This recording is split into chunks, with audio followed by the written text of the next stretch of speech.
ప్రయాణికులకు రైల్వే శాఖ good news. సంక్రాంతికి 52 అదనపు ట్రైన్లు. ప్రయాణికులకు రైల్వే శాఖ గుడ్ న్యూస్ చెప్పింది. సంక్రాంతి పండుగ రద్దీని దృష్టిలో పెట్టుకొని అదనపు ట్రైన్లు నడపనున్నట్లు ప్రకటించింది. ఆయా ప్రాంతాలకు 6 నుంచి 18వ తేదీ వరకు ఈ రైళ్లు అందుబాటులో ఉంటాయి అని వెల్లడించింది.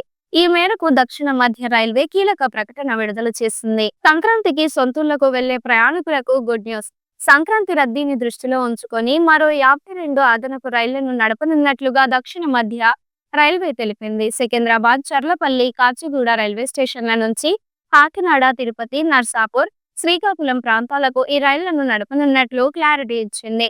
ఆయా ప్రాంతాలకు 6 నుంచి 18వ తేదీ వరకు ఈ ట్రైన్లు అందుబాటులో ఉంటాయని వెల్లడించింది. గతేడాదితో పోలిస్తే ఈ ఏడాది అధిక సంఖ్యలో స్పెషల్ ట్రైన్లను నడుపుతున్నట్లు స్పష్టం చేసింది రైల్వే శాఖ. ప్రతి ఏటా సంక్రాంతికి అధిక సంఖ్యలో రద్దీ ఉంటుంది. ఈ ఏడాది కూడా ప్రయాణికుల రద్దీ పెరిగే అవకాశం ఉండటంతో రైల్వే అధికారులు అందుకు తగిన చర్యలు చేపడుతున్నారు. అదనపు రైళ్ల ద్వారా రద్దీని తగ్గించే ఏర్పాట్లు చేస్తున్నారు. అలాగే ఉన్న రైళ్లకు బోగీలను పెంచే అవకాశాన్ని కూడా పరిశీలిస్తున్నారు.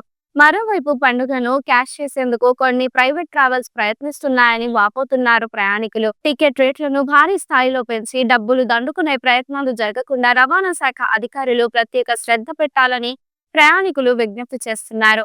మొత్తంగా సంక్రాంతి రద్దీని దృష్టిలో పెట్టుకుని రైళ్లు పెంచడంపై ప్రయాణికులు హర్షం వ్యక్తం చేస్తున్నారు. ఈ వీడియో మీకు నచ్చినట్లయితే లైక్ చేయండి. మరికొన్ని లేటెస్ట్ న్యూస్ కోసం వెంటనే మన ఛానల్ ను సబ్స్క్రైబ్ చేయండి.